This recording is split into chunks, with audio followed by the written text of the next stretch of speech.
Күнәдан біз не үшін қорқамыз? Күнәдан не үшін қорқамыз? Өйткені оны жасап жатқан кезде жаның шығып кетсе ше. Жаның шығып кетсе ше. Әсіресе арақ ішіп жатқанда өліп кетсең бар ғой. Алла сақтасын, өліп кетсең. Аллаху Тағала оны қалай тірілтеді екен? Пайғамбар саллаллаху алейхи ва саллям былай дейді. Ол пұтқа табынушы адам болып тіріледі дейді. Арақ ішіп өліп кеткен адам, пұтқа табынушы. Былай айтқанда мүшрик, ширк қосушы адам болып тіріледі дейді. Арақ ішкенде, зина жасағанда, ұрлық қылғанда адамның иманы ода болмайды, шығып тұрады дейді.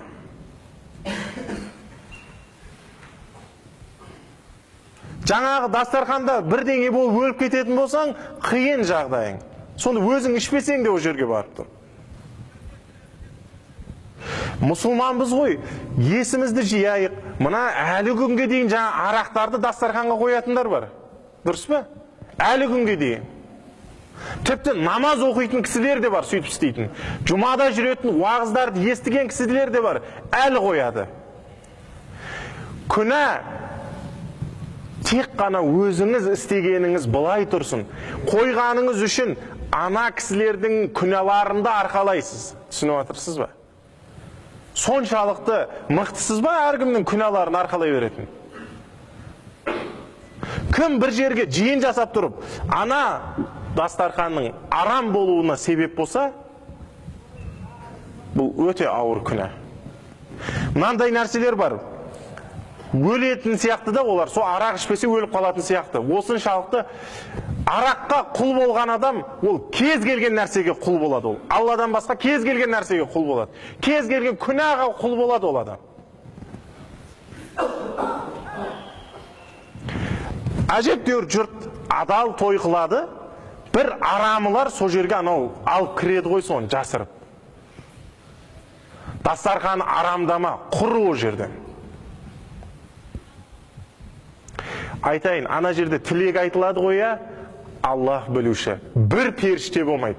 Періштенің құлағына шалынсын дейтін шығар, лағнеттелген ғой ол жер, лағнеттелген ғой. 10 нәрсені айтамыз ғой, қанша мәрте айтамыз бұны? Ол дастархан лағнеттелген. Білесіздер ме? Ниет дұрыс, екі адамды төрге шығарып қойып айтып жатыр тілек, бірақ істеліп жатқан нәрсе дұрыс емес. Пайғамбар саллаллаху алейхи ва саллям не дейді? Мына адамның дұғасы қалай болады? Қабыл болады бұның дейді. Істеген нәрсесі күнә, айтқан сөзі күнә, жеген нәрсесі арам. Қалай қабыл болады бұныңкі дейді? Қолыңа арақты алып алып тұрып тілек айтады. Адам сәл ойлану керек. Не бір нәрселерде басымызды қатты істетеміз ғой. Ізденіп ойлану керек. Бұл нәрселерді лажы барынша тоқтату керек. Тоқтату керек. Иманды сақтап қаламыз десең, ондай дастархандарға бармаңыздар. Ондай дастархандарға бармаңыздар.